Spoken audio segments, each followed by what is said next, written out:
सुन न सुना दुर्गा माता फेरि बिन्ती देऊ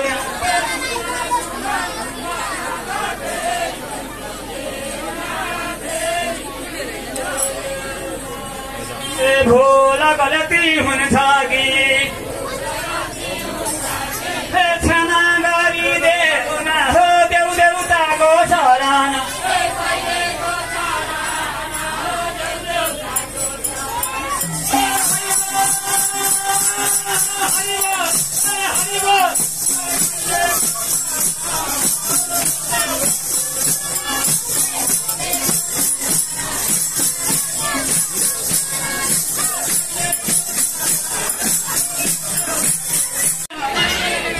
राम हरि राम राम राम राम राम राम रक्षे गर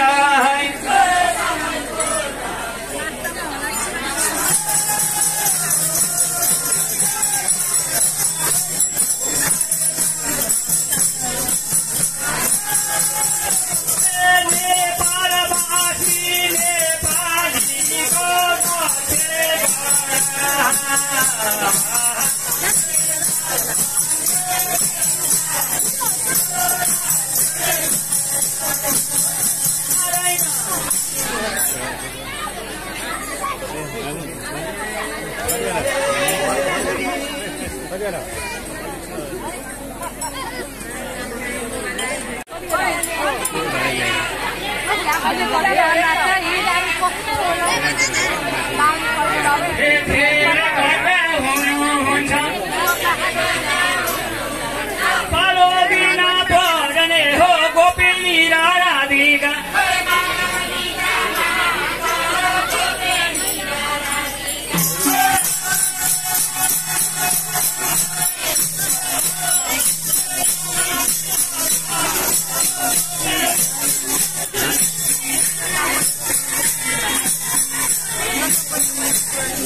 धन्यवाद। नमस्कार।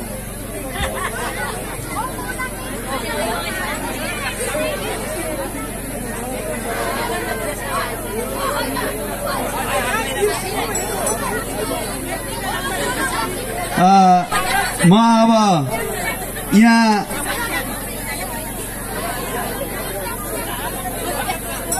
हाम्रो सन्दीप भाइलाई म बोलाउन भन्दा पहिला बोलाउँछु, तर एउटा यहाँ गोर्खा जिल्ला मकैसिङ साबिक मकैसिङ गाविसबाट यहाँ आउनु भएको र अहिले हाल रामजानकी टोलमा बस्नु भएको छ रेणु राणा मगर।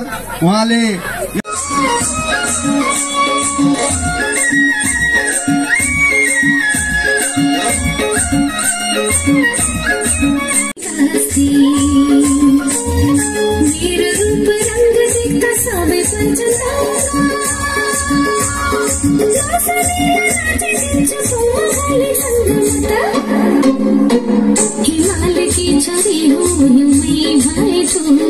विशेष कार्यक्रममा उपस्थित गराएर यहाँ भाइको प्रस्तुति हामीले यो रत्ननगरले सुन्न पाउँदा यो रत्ननगर 15 का सम्पूर्ण आमा बुवा दाजुभाइ दिदीबहिनीहरू निकै हर्षित बनिरहेका छन्।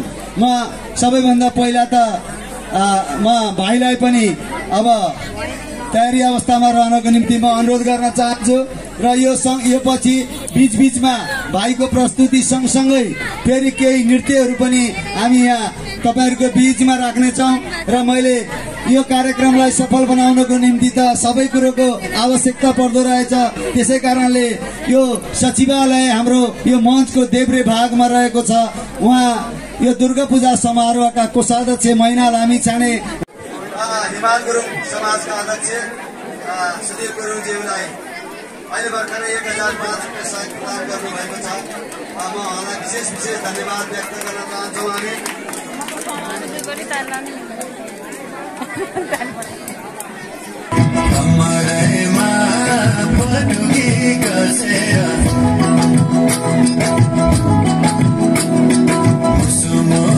भरपूर मनोरञ्जन दिलाउनको लागि हाम्रै काखपल्टामा हुर्किएर हाम्रै यसै रत्ननगरमा को विद्यालयमा पढेर आज तपाईँ हामीले नै उहाँको प्रस्तुति देख्न पाउँदा म लगायत तपाईँ हामी सम्पूर्ण रत्ननगरका बासिन्दाहरू अत्यन्तै हर्षित बनेका छौँ।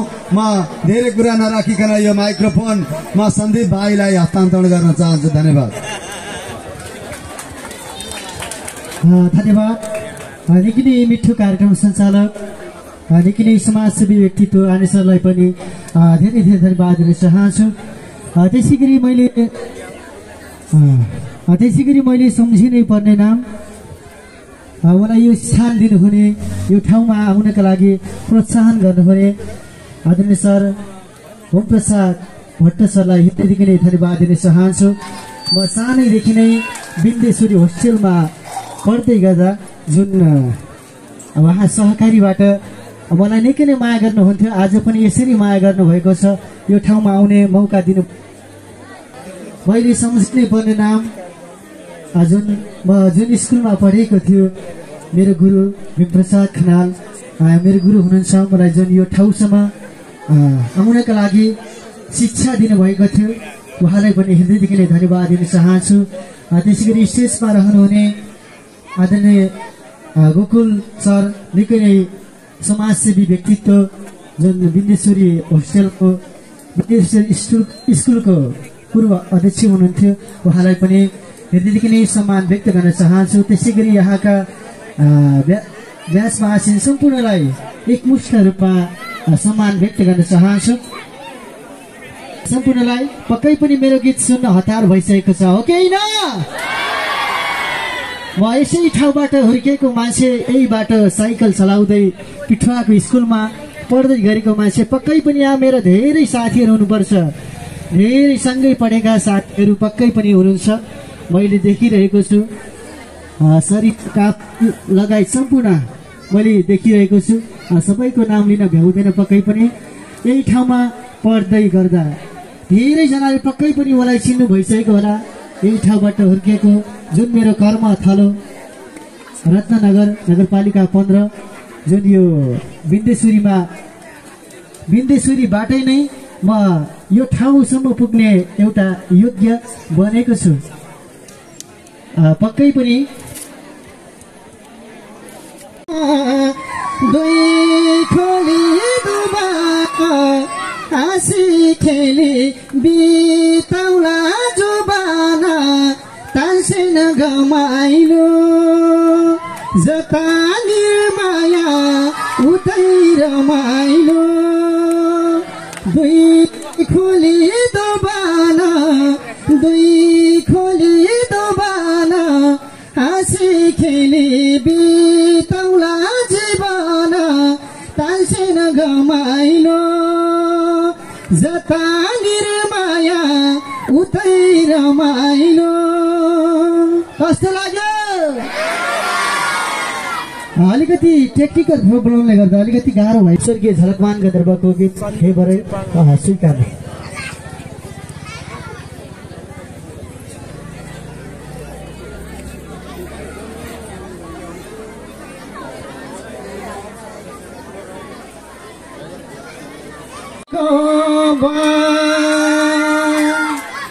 काट्नु दुःख काटियो जीवनमा भइगो आबाना दुखाइदेऊ मन मेरो मन यति तारै छैन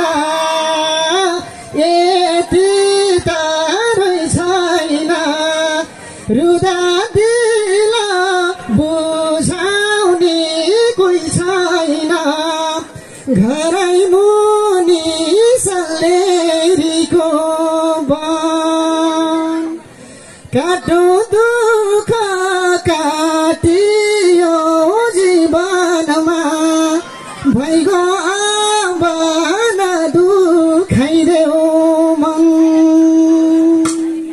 भन्दै